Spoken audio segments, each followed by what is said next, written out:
আসসালামু আলাইকুম দর্শক, আশা করি সবাই ভালো আছেন। আজকে 22শে ফেব্রুয়ারি 2026, 8ই রমজান। দর্শক, আজকে অনেকদিন পর জমি পরিদর্শনে আসলাম।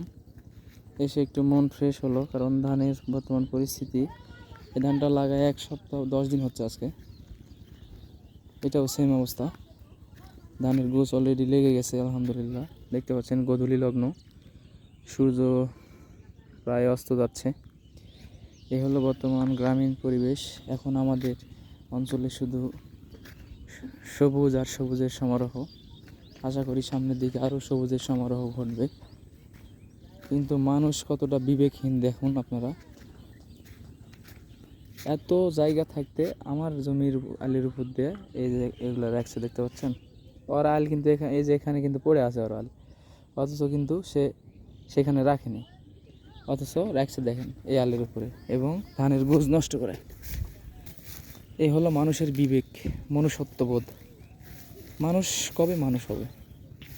বিবেক বর্জিত মানুষ পশুর সমতুল্য। কি অবস্থা, যাওয়াই মুশকিল, কাদা কাদা হয়ে গেছে একবারে।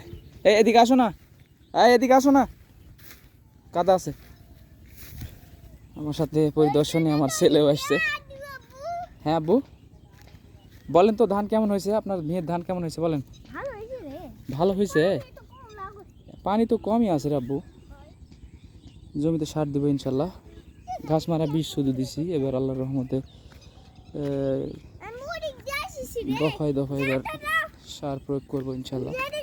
এগুলো আগে লাগানো, এগুলো মোটামুটি প্রায় 10-12 দিন আগে লাগানো, আর 10-12 দিন পরে এটা লাগানো, কারণ এগুলো জমিতে সরিষা ছিল।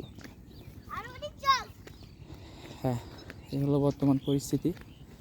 এই যে গ্রামের মেঠো পথ দেখতে পাচ্ছেন, চারিদিকে শুধু সবুজের সমারোহ, পাখির কলকাকলি মুখরিত হয়ে গেছে চারিপাশ। এদিকে জানাবো, আসো আসো আসো। এইগুলো ধান মোটামুটি যেগুলো আগে লাগানো হয়েছে সেগুলো ধানের ফিগার অলরেডি মাশাআল্লাহ ভালোই হয়েছে। এই দেখতে পাচ্ছেন, এগুলো একটু আগে লাগানো। এগুলোতে সরষে ছিল না, এই জন্য এগুলো ধান মোটামুটি আলহামদুলিল্লাহ ভালোই হয়েছে। আর এগুলোতে সরষে আছে বিদায় ধান একটু কম হয়েছে, কারণ একটা আবাদ খাইতে গেলে তো আরেকটু একটু কম হবে, এটাই স্বাভাবিক। তো দর্শক, আজকের এই সংক্ষিপ্ত ভিডিওটি পর্যন্ত।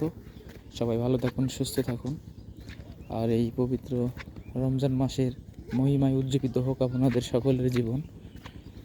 সর্বোপরি মানুষ হবার চেষ্টা করতে হবে, এটাই হলো সবচাইতে বড় ব্যাপার।